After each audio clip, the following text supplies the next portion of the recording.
I'd like to take this opportunity now to invite all of my five speakers, or the five speakers today, up on the stage for a Q&A session. So there's a couple of roving mics going to be in the room for people to ask questions. That can be of the panel or of individuals.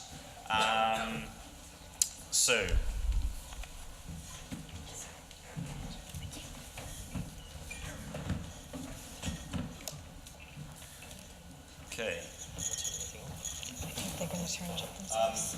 Well, I'm going to kick off with one because I was very interested in that approach around the collaborative work, and I wanted to start by asking, maybe Bronwen to start with, because you had a lot of experience in sort of destination management and development. How important is it for the industry to collaborate together to sell the city of Edinburgh, in your view? I think in terms of the targets that you've set, as that we heard through Roger, that it's extremely important. The visitor experience we spoke about earlier, and the visitor experience is more than one site, more than one museum, more than the visit to the castle. It's about the whole of the city. It's about the life of the city and the stories of the city. And that experience is way beyond straight information giving on the history of a particular site. I mean, I do think that there's a huge opportunity to actually look at future developments too, the engagement of the community to collect that oral history. I mean, you mentioned the global discussion that we had last night. As people move further and further into the technology, they're beginning to use Google, they're using search engines, they're getting a lot of information which is at the global end and the global analysis. And what they are not picking up anymore is the local, the oral history, the traditions, the patterns, what people feel, what do Edinburgh people go to, that sort of side. And that local is being lost. So there's now a bit of a buzz phrase, which is that what we should be doing in interpretation is glocal. So doing the global and the local and combining together, and that can only be done through partnership modelling.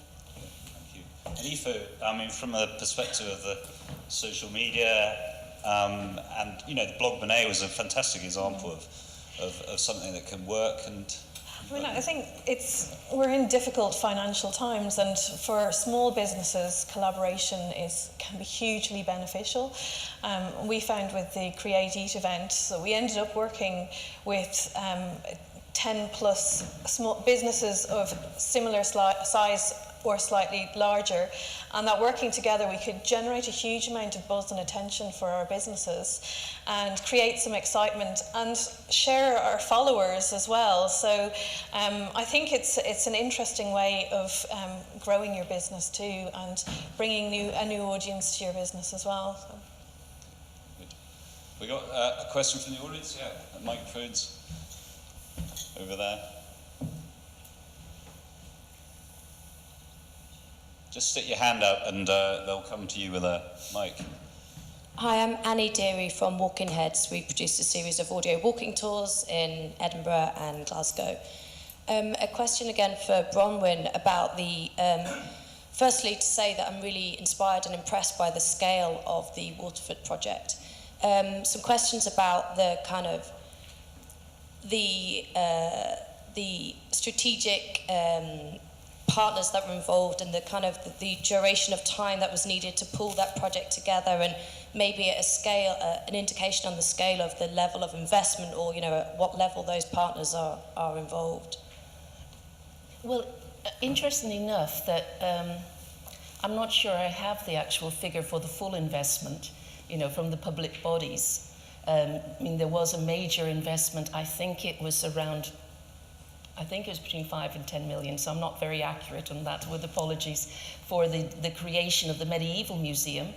The Viking Quarter, there was investment in there in terms of street art to help to define the Viking Quarter.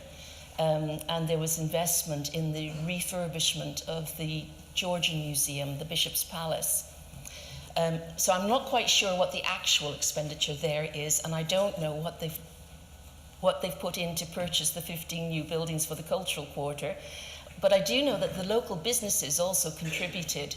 So from our perspective, Salk Sea, we contributed about 50,000. So part of our interest in the creation of Waterford as a vibrant centre, we also contributed, as did other businesses.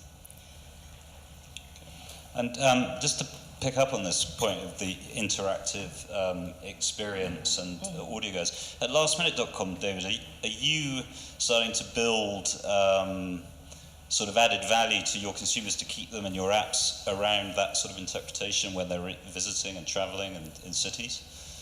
Yeah, so do you see that as a value, or is that something that you'll just leave to the market to provide? That's a good question. I think there's, customers come from many different channels, particularly, you look at people who are browsing traditionally the travel magazines, are moving online. So they're reading their travel blogs, they're reading their the online news and friend recommendations and things like that. So, the acquisition channels are broadening online for us and are connecting up now. So, partnership marketing or media marketing, media partnerships where we co-promote on networks, travel networks online, is becoming a bigger part of the business.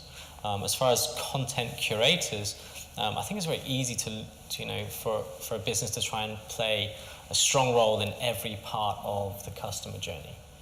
But really need to figure out what is your one thing we do well and we can do better than anybody else.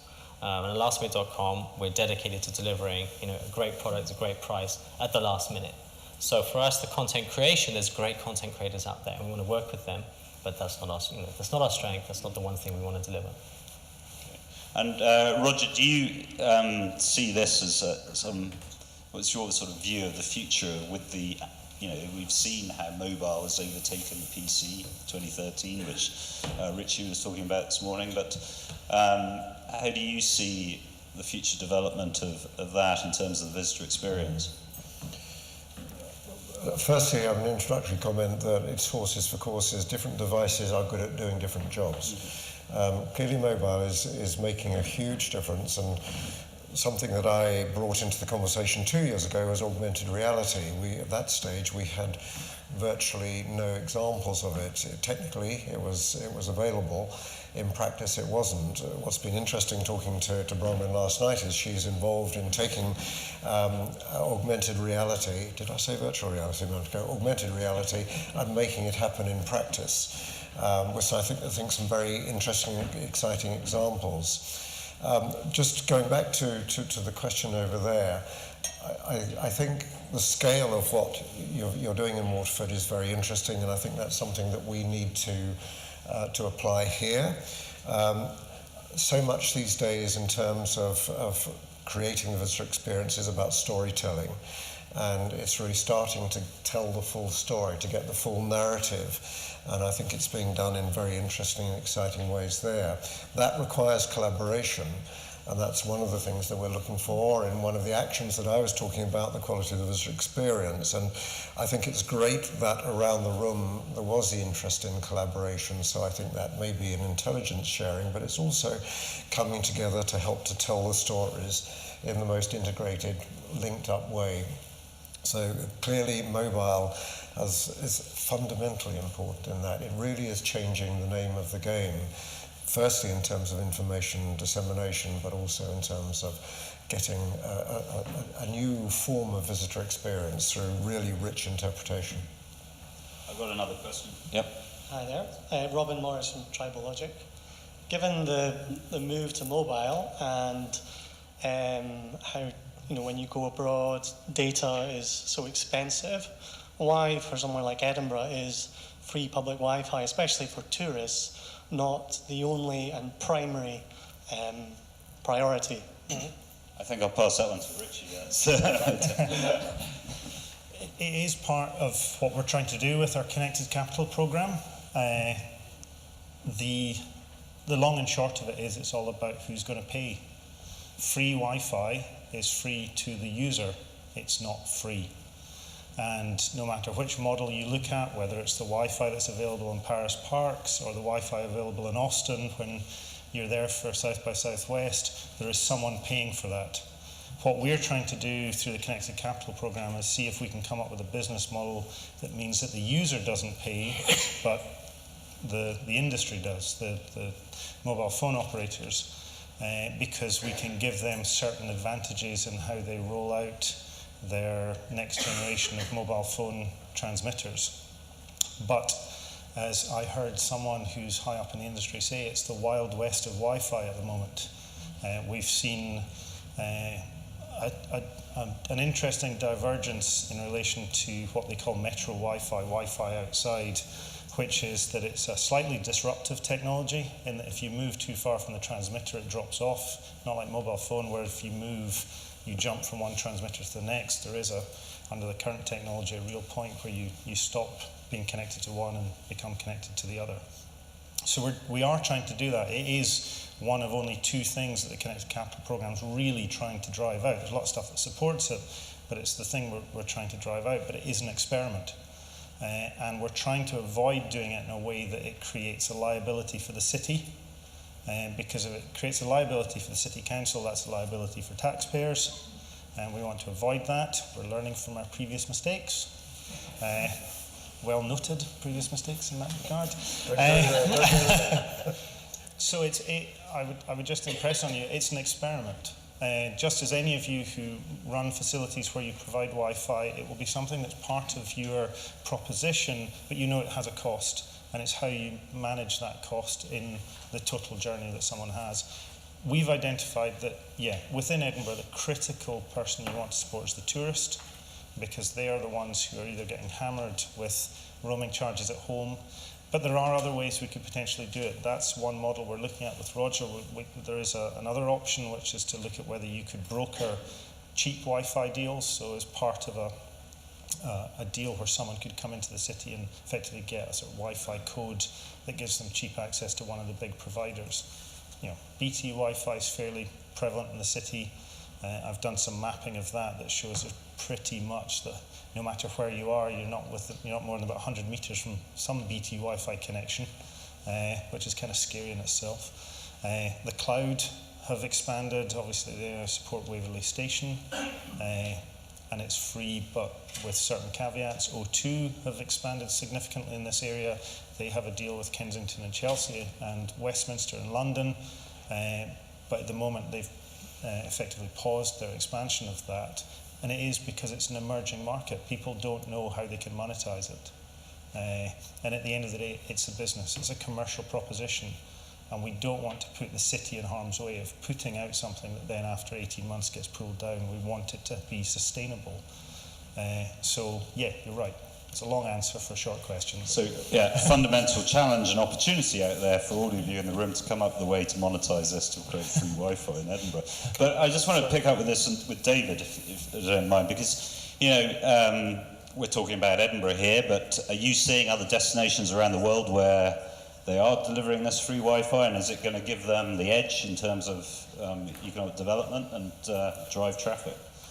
Well, we've had the same discussion around customers roaming, wanting to access, say, customer services abroad and those kind of things. Actually, I think coming back to the Wi-Fi point, that we see a lot of tourism groups talking about this and thinking about how they can strategize around providing that, public-private partnerships and those kind of things. Yes, it's hard to monetize, but I think there are business models and opportunities out there that actually more along the kind of crowdsourcing route. BT actually owns FON, F-O-N, which is a network where you actually share your home broadband. So, if everybody in the city decided to share a proportion of their bandwidth, you'd have total coverage of the city, and any tourist could come and access free Wi-Fi. So, there is technologies there, and that's a firmware update to your router. So how does the city play a role in enabling that crowd service to enable, to actually enable a city-wide coverage instead of going to the, top down, think bottom up, or can they meet in the middle? So there's plenty of potential for disruption in that space to enable these kind of things if we want it hard enough. Okay. Roger, you wanted to add something there? Well, it was really just to following on from Rich's point that there have been a good number of experiments that have been started and they have been stopped, and simply because they're just not sustainable. So I just support what Rich is saying, that whatever we do really does have to be sustainable. Okay. Another. Kim. Andrew Jakes, Apex Hotels. I think this question is probably for Ritchie. Apex Hotels offers free Wi-Fi to our guests to a good standard, and that obviously costs. My question is, with technology advancing at the rate that it is, and the advent of 4G and then eventually 5G, how will that impact on the current provision of Wi-Fi, particularly in the connected city model? The best way to think of Wi-Fi is it's a connector, because ultimately you've got internet connection in your hotel, and rather than providing someone with a data cable, as maybe did a couple of years ago, you provide a Wi-Fi connection.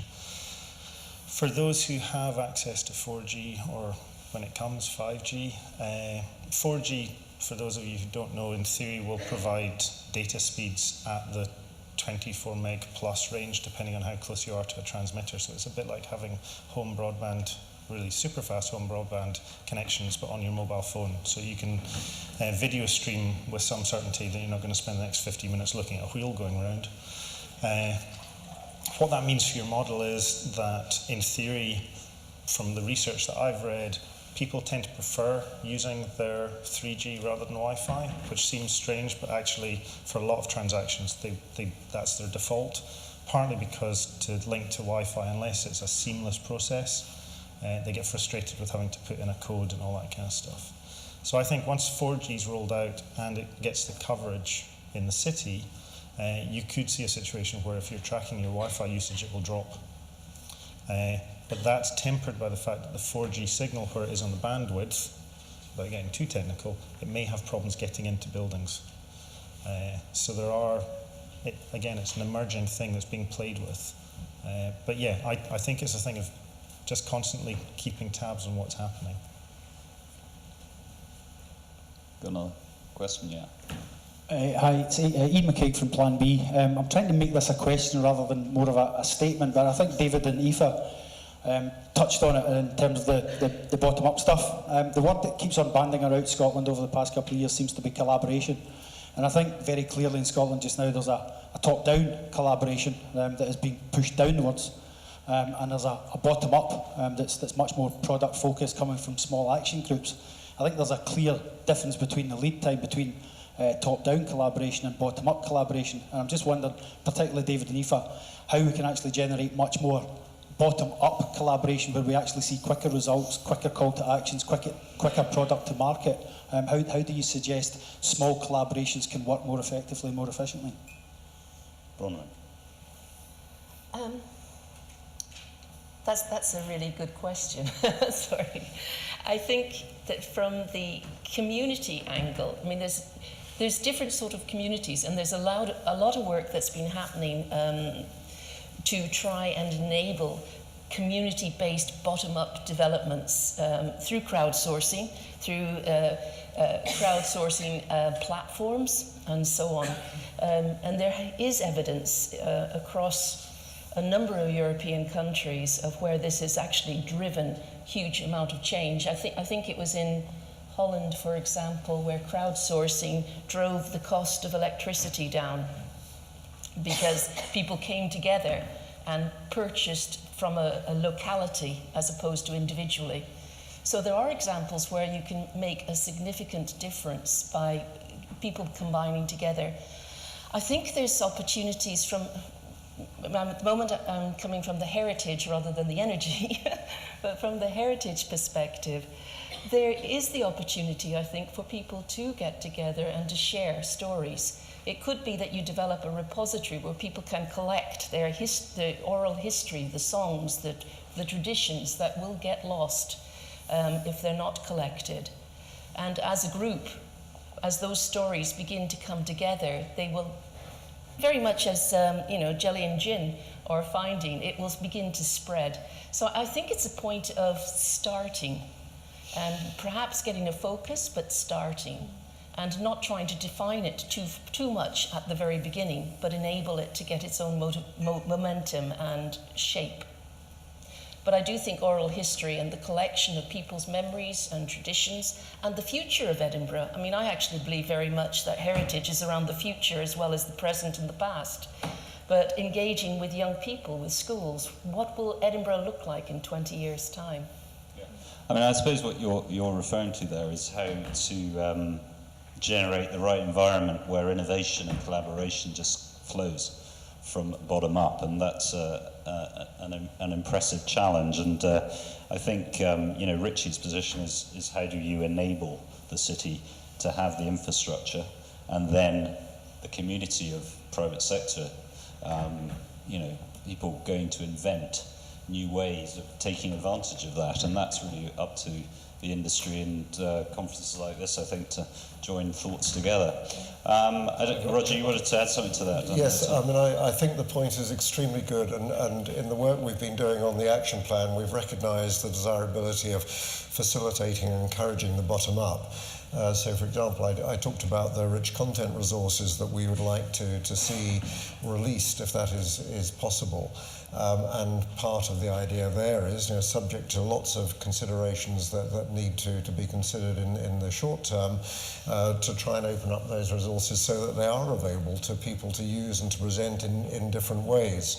And I think generally the principle of what you're suggesting in terms of things happening much more quickly bottom up, the more we can help it. And so any ideas that people have, from the sorts of things I was talking about, anything else that we can do to open it up, to enable innovation from the bottom up, I think we'd be very, very keen to hear about it.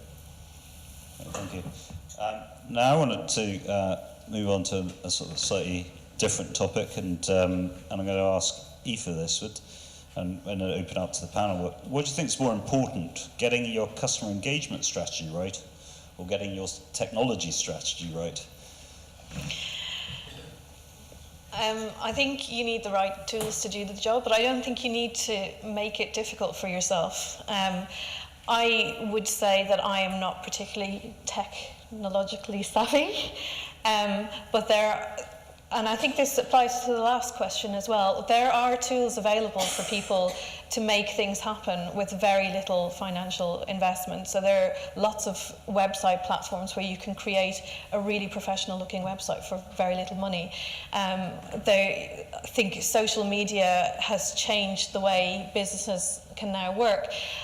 So for me, I think getting your voice right, getting the message that you want to get across is really important. And the technology for the business that we are running and the kind of businesses that we collaborate with is kind of, we need to be able to speak to our customers. I think there are platforms there that enable us to do that.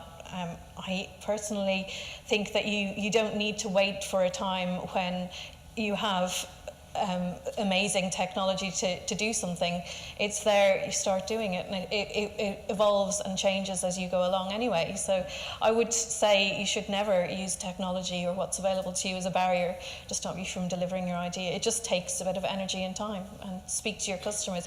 So I think it's about speaking to your customers and customer engagement primarily.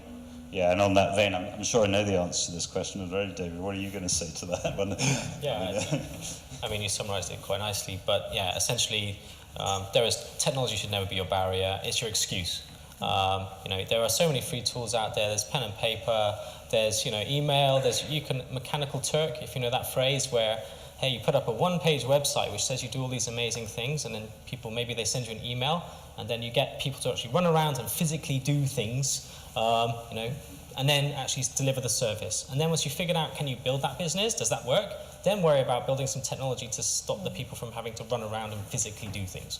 The technology should not be your barrier to getting into that market. So just think, what's the minimum viable product I can create? What's the smallest piece of value I can create that has the minimum amount of technology behind it, and do it today or tomorrow? Don't think I need to do it next week, or I need a month-long strategy or a 6-month strategy.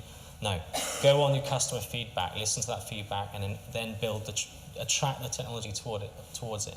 Secondly is, if you know it's not your strength in technology, don't try and become an expert in that technology. Find someone who is, and bake them a cake. You know, I'm sure they'll be happy to give you free advice. Or if you're a technologist, you need someone who's really smart on social media. You know, attract them with your gadgets and show them all the cool stuff. You know, and I'm sure they'll come around. So you know, that's the way you can social. That's about the network we're talking about. You know, collaborating together. Thank you. I've got a question at the back. My name's John Paul. I'm the digital manager at Edinburgh Zoo. I've got a question about customer engagement, and that's to do with social media and quantifying a value once you've built a community, or trying to justify investment in a new app or engagement. Have you got any ideas, tips, tools that you use to put a value on a fan base, a Twitter following? The $1 million question, that one. Question. So I don't know who's going to answer that. David, I mean, it's sort of social media your area that is last minute done work in terms of how to quantify the value? Sure.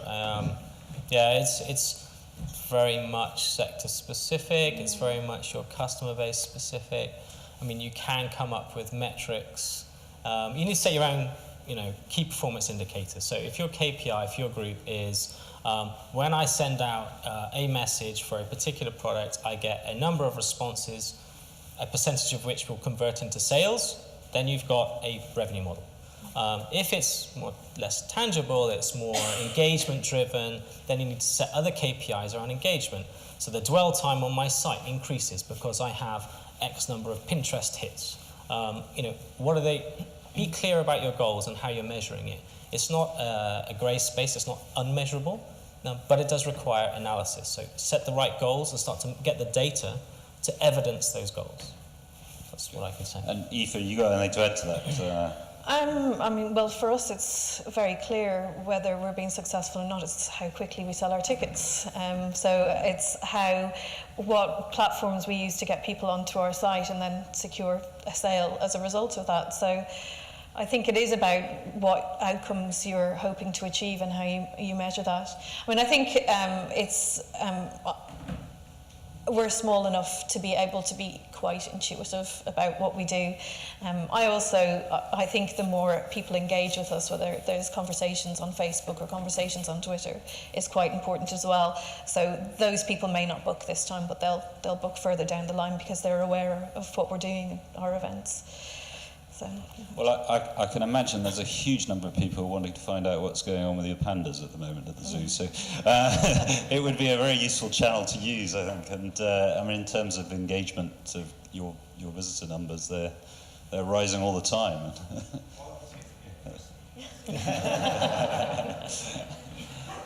Now, I've got another question. Oh, it's up to me then. Okay. So this is really about a bit of visionary stuff about this is connected capital's coming. Ritchie's outlined what's out there in terms of, you know, what's going to be available. What do you see the opportunities are? Roger, again, I mean, what innovations are going to potentially come out of this? Can you identify anything? Well, Ritchie? Well, I sort of picking up on some of the themes that David's really touched on, which is that I have a slight concern that we look at the horizon rather than looking at where our next footstep is. That we are waiting for this grand explosion of technology, but actually what I've become aware of is we're not necessarily making the most use of the infrastructure that's there already.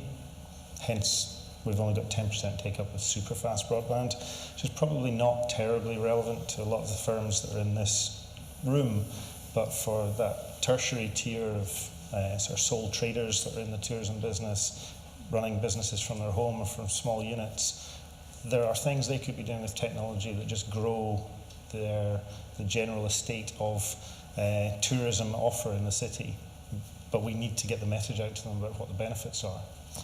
So that's one, and the other one for me that I see as a big thing for a big lumbering beast like the council, which isn't as agile as it could be, is around open data.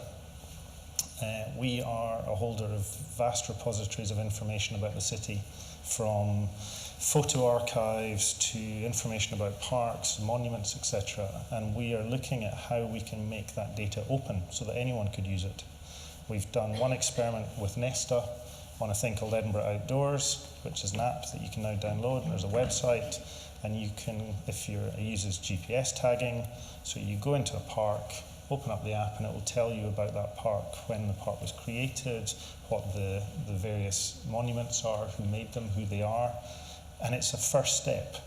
And we're in, I think, the fourth iteration of that, which in big public sector terms is quite incredible that we've managed to get to the fourth iteration in less than a few months. Nothing compared to our friends at Last Minute who probably do that every week.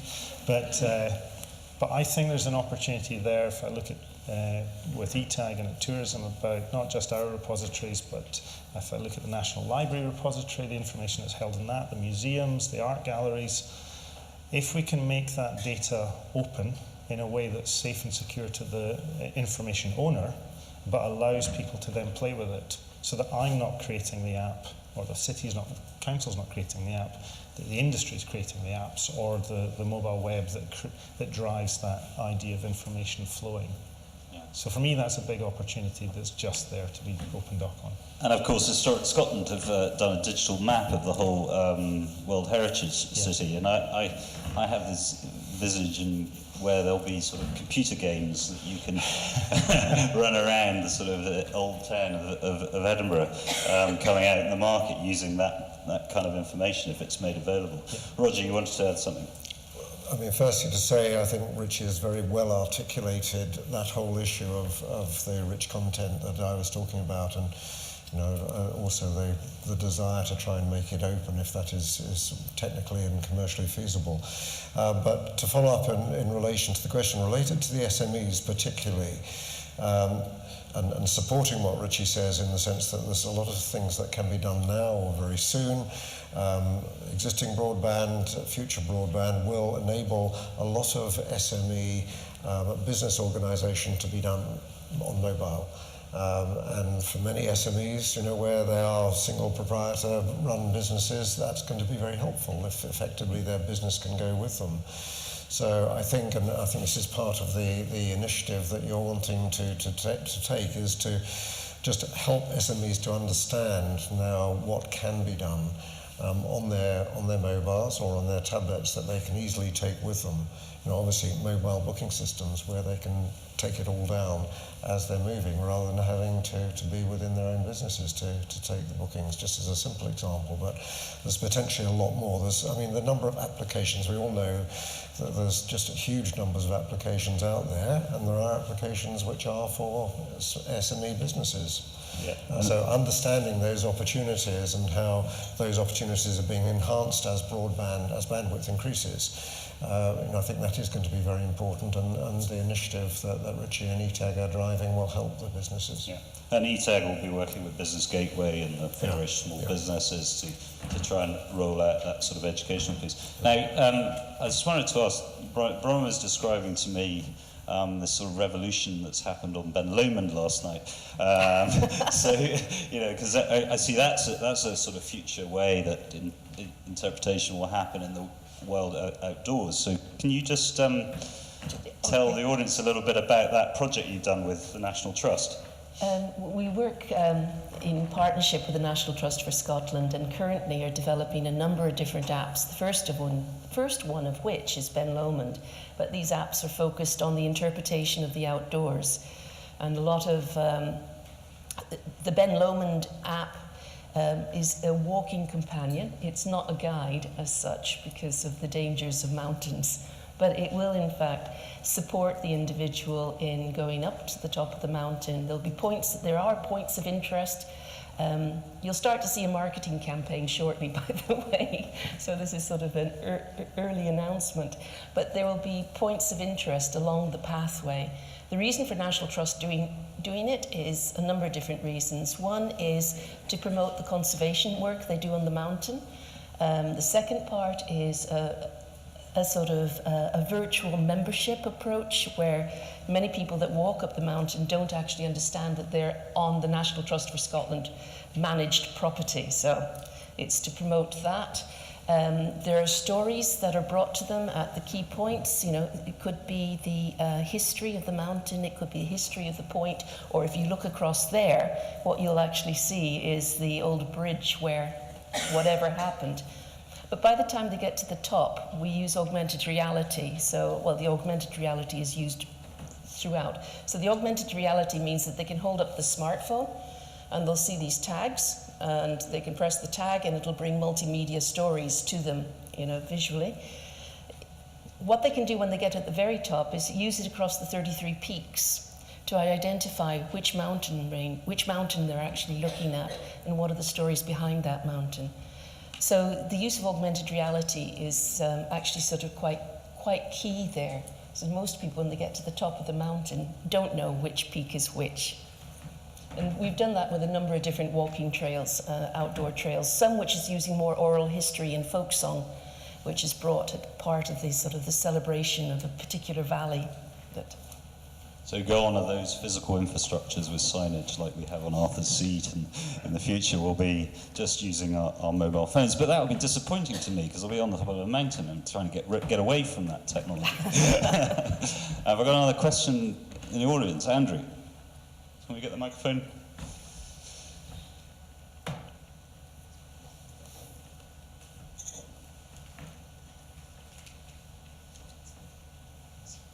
Andrew Johnson from Camera Obscura and World of Illusions. Dave, you spoke about looking at what customers actually need. I'm just wondering if there's much research done with visitors, sitting down with visitors with their mobile phones at the moment in Edinburgh, if that could be shared. What do customers need now that they're not getting? Are there any quick hits for the businesses here? Who's going to answer that then? Nobody's got any bright spark ideas? Oh, you're going to have to pick somebody, Andrew. Who do you want to answer that question? I'd like every one of them, one by one. We'll start. Aoife. Oh, gosh. Sorry, I should say, maybe the research isn't there. Maybe it's not being done. Yeah, I'm not aware of any research in particular. Maybe it should be. So it was a lesser question. Roman. Again, so not research that I've done, but research that the National Trust for Scotland has commissioned, which is looking at how people wanted to access digital archives, for example, at what point. And they did a survey, which I think was a year's survey, actually, but it was with different focus groups, different age profiles, different types of technology, how would they want to access this information. And some of the results there were very interesting. So I hope this answers a little section of your question. But what they found was that people wanted to access the digital archives at the geography, the geographic location where it was relevant. They didn't want to go into a website and browse. They didn't want to go into a museum. They wanted to be able to see that archive, that artifact, at a point of relevance. So, for example, this was in discussions with the Robert Burns Birthplace Museum.